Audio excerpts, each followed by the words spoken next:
second and third marriages, out-of-state family. Family dynamics are always there, even when facing aging, memory loss, and a big move.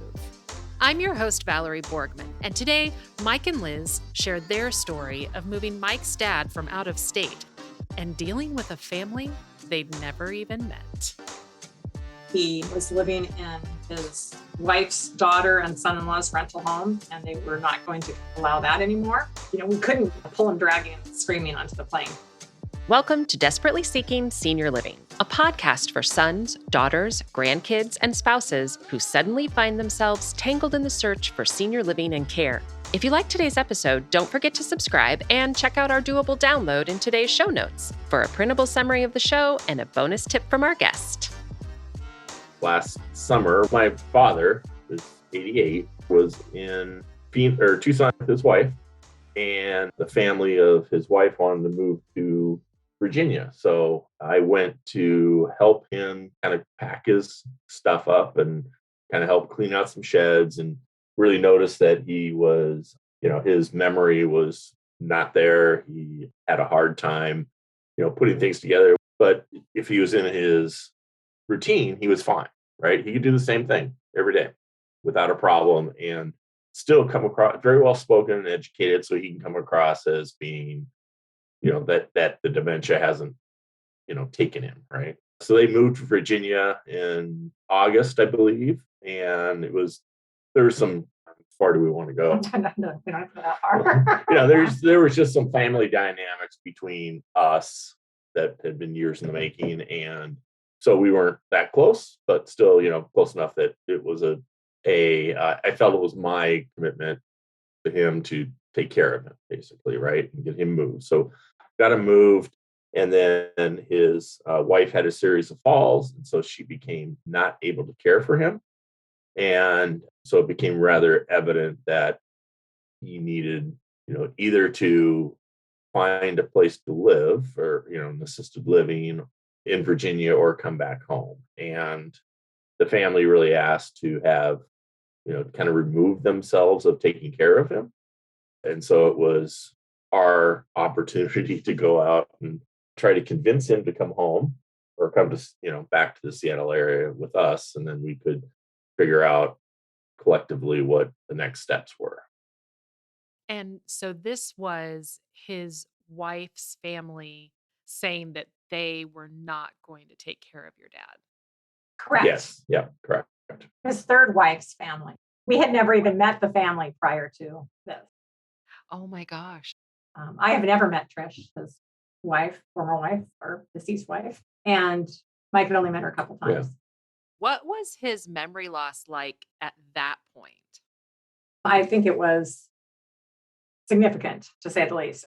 When he was at home in the morning, he would get up and make his bed. He would feed the cat. He would change the litter box. As long as he could do that and make his coffee. Anything that was out of that routine. Or mow the lawn. And mow the lawn. But then he would also mow the neighbor's lawn. He didn't know where his lawn stopped. So there was that. He was constantly asking where Trish was. He's at the hospital. Well, I never get to see her. Well, we saw her this morning. As soon as we left the hospital, he couldn't remember where she was, what she was doing, why she was in there. Or what we were doing. Had no idea who I was. And then at times he would say, who are you? And how did you find me? It was significant. Yeah. Wow. And how did you get him from, right? Because I think a lot of families have to deal with this. How did you convince him to get on the plane? Because you brought him back to Washington State. Right. Yep. How did that even work? It was one of the most difficult things I've ever had to do.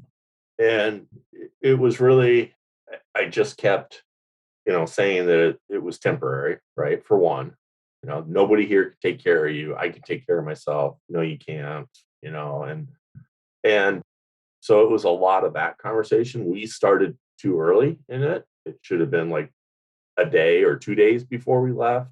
instead of, trying to get him out for a week, and I'm like, well, we're leaving Thursday, and you need to make this decision.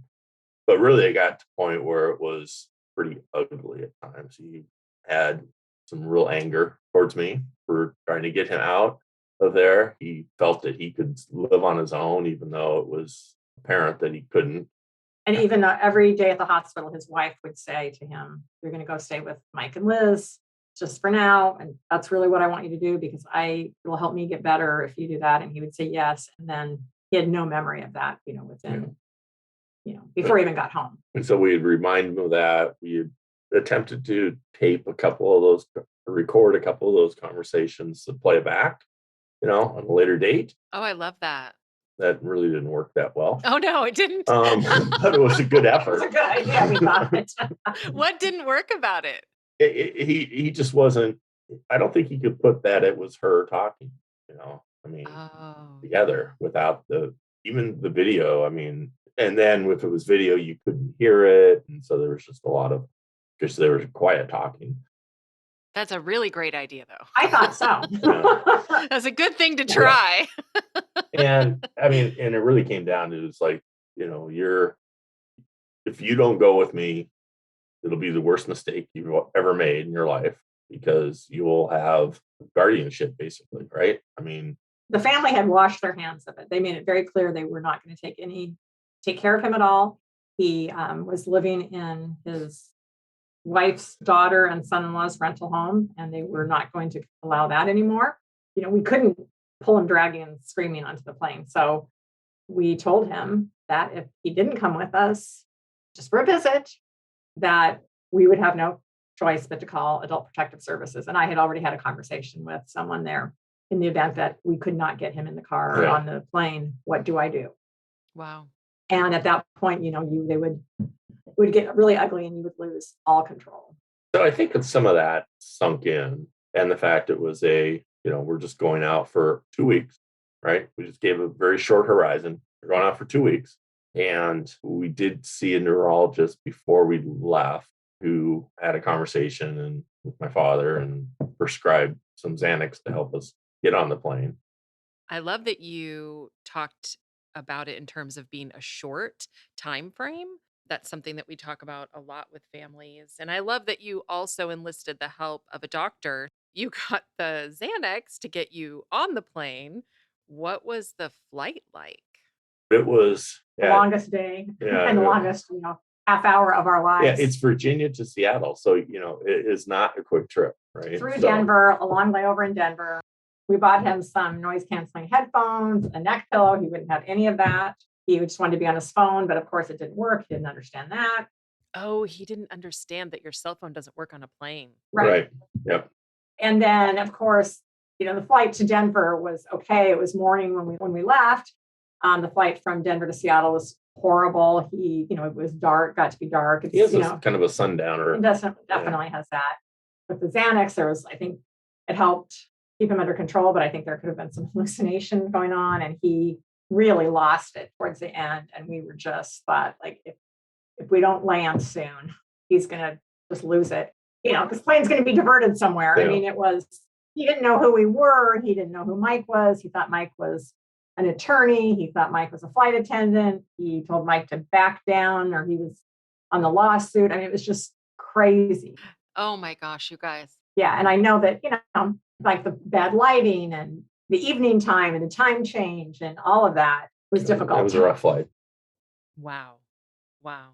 Is there anything looking back that you feel like you would have done differently? And a lot of it was just the layover. If it was a quicker flight or a nonstop, it's 9 hours. It was 9 hours. Yeah. We had everything packed and he just did not. Yeah. And unfortunately, he's not, like, we downloaded the octopus movie. We thought that would be kind of just, mesmerizing. And he wouldn't have anything to do with that. Doesn't watch TV at all, ever. So, right. So he was, if you have someone who would watch a screen, that would be definitely. We had snacks and we had everything. We had the diaper bag packed. Yeah, right. That's hard for anybody. Yeah. So, wow. Especially the sundowning piece. Yes. Was he like in between you guys? I'm trying to visualize this. No. We gave him the window. Mike sat in between us. I took the middle seat like for the first time ever, willingly. So yes. Oh my gosh. And then the plane lands. And what happens next? Yeah, and he's in a wheelchair because it's too far to walk for him. He's mobile and fine, very very fit, and that's the other piece too. I mean, he is. I wish my labs looked like his. He's always been very fit. He's always been very active. So he falls back on that a lot, right? And I ran marathons. Yeah, rode my bike from Canada to Mexico. If I work on my mind, maybe something, if I do some puzzling or if I do some testing, maybe that'll help me gain it back. And I'm getting better. That's what he says all the time. I'm getting better and things. So all that's difficult because he doesn't understand that he's not. So he knew that he had memory loss. Yes. Yeah. Some of the time or all the time? I think all the time, because he knew pretty early. And he would say, when he was first diagnosed, he would say to people, I have dementia, so I might not remember things. Towards, right before he moved into the adult family home. I mean, he knew about it because I would hear him talking to people on the phone. He would say, I'm going to take this test to prove to them that I don't have dementia. So he knew about that. Which makes it even harder because he's Yeah. fighting for himself. Yeah. Right. Oh, yeah. Yeah. Yeah. He kind of, you step back a little bit, and the family, even my family. So my sister went down to Tucson to help beforehand, and it was a disaster because they went into it telling him what he was going to do and not making him a part of the decisions at all, even in his state that he was. I mean, and it was apparent when I went down just after her, and it's like a toddler, right? Without all the fun. You have, these are your two options. Which one do you want to do? Which one do you want to do first? Do you want to clean out the shed on the right or the shed on the left?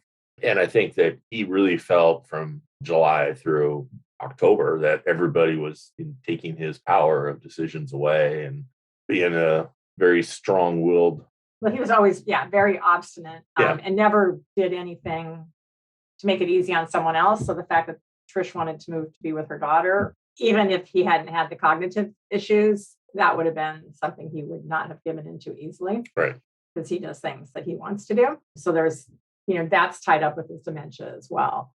Yeah, I really love what you said about choices, which I also completely understand that being difficult for other family members, right? Because it's hard to think in those terms, when it's not the normal way you would communicate. Right. Well, that's kind of how we parented our children. It was, we gave them a choice of which one they wanted to do first, and they had to do both. And it didn't matter to us if they brushed their teeth or put their pajamas on first. And so if you can give somebody a little feeling of that they have some autonomy, and yeah, exactly. I think that did help with him. Oh yeah, it helped a lot. I got everything packed where nobody else could. So everybody else was packing things, and he was taking it out of the box and putting it back on the shelf right behind him. Oh, So wow. So now you've got him here and you brought him to your home. We did. Yep. And so then what? Well, I, had worked with you with placement with my mom, and I just knew that it was going to be difficult, but I knew that it was the right thing to do. And there was no other option. You just have to remind yourself, like, would he be safe living on his own? Would he let someone in the house? Yes, he would let someone in the house. Does he know what a stranger? Yep. Yeah. He doesn't know what a stranger is. He is not able to make decisions that are safe. And just, knowing this too, knowing what is coming, assisted living was not an option. And so we had to convince Mike's sister of that and her husband. Yeah, I was going to jump in. Kind of the other dynamic here was my sister wasn't ready to acknowledge that he needed to be in a home to take care of. So she took him. And then she quickly came around. So she's like, and it's Christmas time, so she doesn't want to, and it's COVID. And so they made the determination to postpone that for almost a month. Yeah. So, and it took them that long to really get to the point where they were still not agreeing that he's ready, but they could see that there's not many choices. They weren't able to provide the care he needed. And I think that a lot of people just don't understand like what levels of care are out there, and memory care is what he needed. And I think the difficulty of, you mentioned having him at our house, right? The difficulty is it is exhausting. When I was 2 weeks in Virginia, it is exhausting to try to have your life and maintain the care and needs for them, as well as just the emotional combatantness of all the time, right? That we were going through in Virginia. And it, continued here when we got here as well. It was, I'm going to get an attorney. I'm going to sue you. I'm writing you out of the will. I mean, all those things that just, kept coming and coming. And it is draining. And just to get a little more background information too, he had a diagnosis about 2 years ago of some dementia, and then had not seen anyone until Mike took him to see the neurologist back in Virginia. So there was no getting him on medications for depression, for his mood, any of that. So that certainly would have made this transition, I think, a little easier if some of that stuff had been dealt with, but it hadn't been. So, Wow. Yeah. I mean, it is so difficult. I mean, it's really honestly brutal, I think, just in general, the diseases, because you're right. A lot of folks, they have jobs, they have right. families, they have other things going on. And then I also completely understand your sister and what she went through, because it's hard to think of your dad in this way or any family member in this way. And you're losing, you're losing the way you used to communicate with them. I know you guys had a little different relationship, Right. but it's hard for us to fathom because we're not actually like living it. And so it's just hard to imagine. Right. Yep. Right. Yep. And we see that a lot, whether it's denial or whatever it is, it's just so hard. Yeah. It's not always good to change environments all the time. And here he moved from Virginia, and then he was at your house, and then he went to your sister's house. But I'm also kind of glad that that happened for you guys, because it helped her really see what was going on. It Yes. did. Yep. Yeah.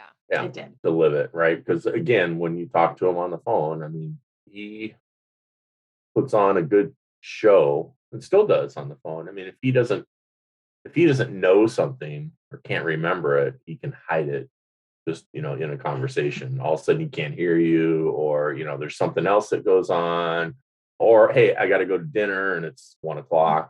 So, I mean, he has this mechanism to help him not be, stymied with a question, or even if it's a conversation he doesn't want to talk about. His coping mechanism comes out very well. Yes. Yes. And that's actually something that we see a lot, even with couples sort of covering for the other spouse. Right. Right. He's Yep. also very charming. But so you guys had so much that you were dealing with, because you also had to get power of attorney in place, and you had to get his affairs in order too. So Yeah. you were dealing with so much. His affairs were Not in order. not to the point, because his wife had taken care of everything, and then she's no longer there, and she doesn't have the ability to tell me where things are. There's a lot of unknown, a lot of trying to work banks in Virginia and Tucson and here, and he uses two different names, a junior and a non-junior, independent of each other, and so there's all that. It's difficult to get things done. So you add that stress and making sure that the money's where it's supposed to be when it has to be, and everything else that adds to it as well. I guess that would be one thing that I would just stress with people: get your affairs in order so it's not so difficult. I mean, they were 87 years old and it seemed like they thought they were going to live forever. And they had wills. They had the wills, but they were like, simple. A like legal Zoom type of, yeah. Have those conversations. And if your parents don't want to have them, then you need to have them, because it's going to come back to you. And it's just, you're, dealing with the cognitive issues, the move, the emotional part of it. And then all of that was a lot. And then you don't have access to this person when you need them. You don't go downtown to the bank anymore, right? And have a conversation with the banker who's known you forever. It's you, I mean, everything's their passwords, there's multi-step verification and authentication you have to get through. It is just a lot to do. And had that all been more spelled out and more like, hey, here's my thing. He had a list of passwords, but they're like from 1991 or something. So they weren't, Oh my gosh. And you guys had to get an elder law attorney, didn't you? We tried, but then because they were going to divorce, Trish had decided, the wife had agreed to a divorce because she was going to go into a long-term Care. care facility, and it would have been a race to the end of the money, basically. So divorce, split it, and then each one might have an opportunity. In Virginia, there's like a 4-year pay down, 5-year pay down for Medicaid. And there's no long-term memory care Medicaid funded in Virginia either. So there wasn't an option for him to stay there. Because you thought you were going to have to really fight. Yeah. Wow. Yes. And we would have. And once we came to this agreement, fortunately, nothing ever, we were working on it. We had the conversation. We all had a conference call. And then the papers were not drawn up. And then she passed away on Christmas. So they ended up, their separation wasn't even filed. There are so many different moving parts. There are. What you went through. Particularly when it's a, late in life marriage and there's other kids on the other side, kids that you have no relationship with, and nor do they really have a relationship with her kids, didn't have a relationship with George. I understand that they didn't want to take care of him, but also the fact that they moved him out there made it just difficult for us to do that. So it's all compacted in this space and time too, right? I mean, it's not like you have months and months to figure all this out. It's a tight time frame where you have to really flow through all the hurdles and decision making. And again, when he's here, you don't have, physically could not take care of him ourselves for any length of time like that. It really compacts the journey and forces you into decisions. Absolutely. And I think that's really common too for things to move that quickly. Yeah. So your next step after getting him here to your house was then to find what his permanent living situation would be. So what was that like? Well, that was interesting. Again, with COVID, because he was supposed to move in, and then there was the snowstorm at Christmas time. He was supposed to move in right after Christmas, and there was the snowstorm which shut down all the COVID testing, and he had to have a COVID test. He had been at Mike's sister's, and she just said, "You need to come get him." We made the decision that we weren't going to tell him he's moving in an adult family home yet, because it could be a week away. Depending on when we could get a COVID test. So let's not do it. Just coming back, giving you guys a break. That was our story. It was planned out. She decided to tell him while I was driving to Tacoma, 45 minutes away, that, Mike's going to come pick you up, take you to a home. So I got there and just walked into just to a home. And that's what she says, a home. Yeah. Oh my gosh. Wow. We kind of touched on this a little bit earlier, but that's where it gets really hard, because I think sometimes those decisions are made out of that guilt that we feel. Yeah. And it's just so hard. And of course, made your job so much harder. Yeah. But it just adds. So it adds to, he's angry that he's going with me. I'm just a damn piece of luggage. You treat me like this. And then, so we get him here. He settles down to a certain degree. And then we got the COVID test and we got the okay to take him into the home. It was half hour from here, probably. He thought it was closer, angry at me for that. Doesn't talk to me the whole time, really. And the drive? Yeah, on the drive. And then went to drop him off, and you can't go in, right? So you at the door, here's his stuff. We'll have more stuff later. And this is George. This is the house manager. And he goes, well, okay, I guess I'm here, or something like that. And went willingly, but I said, well, I get a hug? And he said, I'd rather not. I'm like, oh no. That's kind of how I feel too. So, okay. Oh my gosh. So that was what happened the day he moved in. Yeah. Right. What was the feedback that you got from the staff? We got quite a few calls from some good friends of his and his brother saying that George was calling and complaining and was going to sue Mike and cut him out of the will and didn't like where he was. And they both said, well, I just want to let you know that I'm just not going to pick up the phone anymore. I've tried to redirect. I've tried to tell him it's the best thing for him, but it doesn't seem like I can understand that. And I don't feel that it's good for him just to repeat this narrative constantly, then it becomes a reality in his mind. And we said, that's completely fine. We understand that. It was a pretty quick, I'm going to say within a week, he had stopped. I'm going to sue you. He said, I really like it here, but I want someplace where I can work out more. as much as an 88-year-old works out. I don't know. He sat in our chair for 2 weeks and didn't want to go for a walk. So, but that's part of what he remembers his being of. Yeah. He worked out all the time. So that's what he wants to do. I think after 2 weeks, he didn't say he wanted to leave. He said the people were nice. The food was good. It was a very lovely home. But it's still not the place he wants to be. Right. Because he didn't make the decision. And of course, it's not the place he wants to be. I mean, that's normal. You want to be on your own. But he is settled in. And some of that's from, I think he was probably a month and a half into his antidepressants that the neurologist put him on. He was seeing a doctor now and got some meds that were straight for him from the doctor. So I think that has helped as well. But it's really it's a great environment, in the house. I think he's really appreciative of the level of care, and that he's always wanted somebody to take care of him too. He likes to be waited on.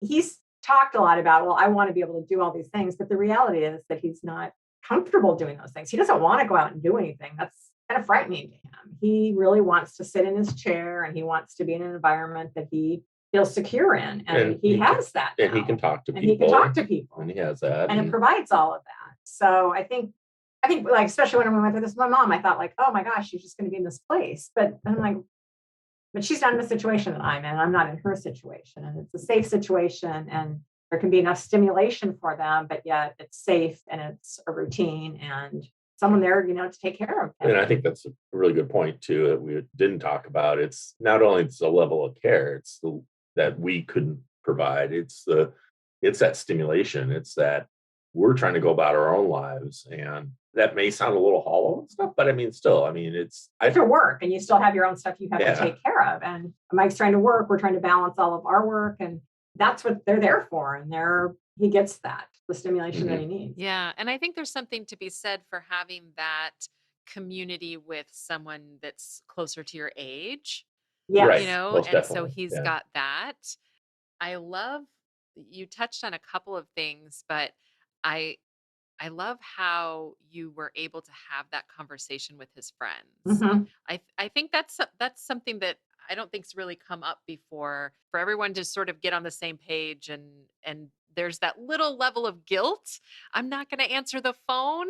like that feels bad, but in the end, it was probably the best thing for him at the time. It was. Yeah, they really asked, is that okay, Mike? And I'm like, yeah, we're going to stay away for 2 to 3 weeks. I'm going to give him 2 weeks to try to settle in. And they're like, okay, that's what I thought as well. It makes sense. So, I'm going to take January and not talk to him. Right. And when he was here, and I could listen to him, and he was on his phone all day long calling people. And I think the more we repeat something, or the more we hear something, the more real it becomes. And if everyone can be on board together and not like give those up or provide the opportunities for that narrative to take place, I think is helpful. Absolutely. And the other thing that I really love that you said was just having that acknowledgement that what he says he wants to do is not necessarily what he wants to do. Right. He wants to be able to do that. Right. Yeah. And I think a lot of families struggle with that. That's another point of guilt. And so just having that acknowledgement, knowing that isn't a reality. Right. I think that's really important too. Where is he today versus, the memories of and things, I think, are being realistic of what his capabilities were. Absolutely. And what makes him comfortable. Yeah. Yeah. Because when I asked him, do you want to go for a walk? No, I don't. It's raining or it's cold. I don't like the weather, something like that. There's always reasons why, but. And even taking him out for lunch, he didn't enjoy it. Yes. Yeah. Just whether it was hearing or all the noise, and he just wasn't comfortable. He wanted to get back home. Yeah. Yeah. It becomes their world shrinks, and it becomes really difficult to do things like outings and things like that. So yeah, I can absolutely see that. But then they're, like you said, they're having all these memories of, when I used to run a marathon, when I used to ride a bike. Right. And I had a sailboat and traveled. Yes, exactly. So what would you say, just with everything you guys have been through, would be your number one doable tip for families? Well, what we really haven't talked, I think we've skipped over a real important part, and that is your involvement in us finding getting to this place, because Liz has been through it. I've been kind of listening with her mother, but haven't gone through the detail that she had. And I'm a pretty capable person, but I really wouldn't have known where to start to understand what type of home, what's the best opportunity for him. Quite frankly, I didn't know that there were adult homes, memory care homes like he's in, right, in a neighborhood. Mike already has us picked out because he's found some that are so lovely. So I think that part it was just, I wouldn't want to say it was easy, but anything. I mean, if you have a consultant that helps you, that knows it and understands where you're coming from, some of the struggles. I mean, to me, that was absolutely the most helpful. And then the owner of the home has just been, so easy to deal with and really caring. We only toured two, but I think both were that way. There was a level of care there. There was a level of wanting to, make that person as comfortable as they were or could be in the situation. So to me, I think that really stands out as a priority to really explore for people, right? Is to get to that realization that, okay, they need some help. I need some help. And then I guess I would say along with trusting you as an expert, but trust the experts. I mean, the doctors, the assessments, they're not going to put someone in a memory care that doesn't belong there. We knew it. He just didn't know it. Work through that and trust that it's going to be the right thing. So, I think it's know your lane, right? I mean, trust the professionals and kind of detach yourself maybe from the emotional as much as possible to help ease into that transition. I think was probably crucial to that. And then the self-awareness to understand that I can't do this. I can't give him the level of care that somebody else can, that he needs. That is also helps, move through the process as well. Mm-hmm. I think everyone would love to be able to just do it on their own, but there are so many different options. There's just so much out there. I mean, just everything we've already talked about. You had so much stress already on your plate. Like there were so many things you guys were doing. And I think the quickness in which you have to react too, right? I mean, that's also the other piece. And I think if you were on your own, you would probably lose a couple opportunities as you're trying to make a decision. And I think you really help us to fully understand that if it feels right, do it. And I guess that what I want people to take away from this is that they're not alone. They're not. And they're doing the right thing. Yeah. I think as tough as the decision feels like at times, it really is. You look back now and it's definitely the right decision. And I think that my sister took enough time to get her there. We definitely did. And you just know that he would not be as happy here or at her house than he is where he is today. Today's episode is brought to you by ClearPath Senior Living Solutions. ClearPath helps families find assisted living, memory care, and other resources. Find our contact information in today's show notes. Check out this episode's doable download in show notes for details, including industry terms and definitions we discussed, as well as a bonus tip from our guest. Have questions or your own tips to share? Leave us a message. We'd love to hear from you. And until next time, make it doable.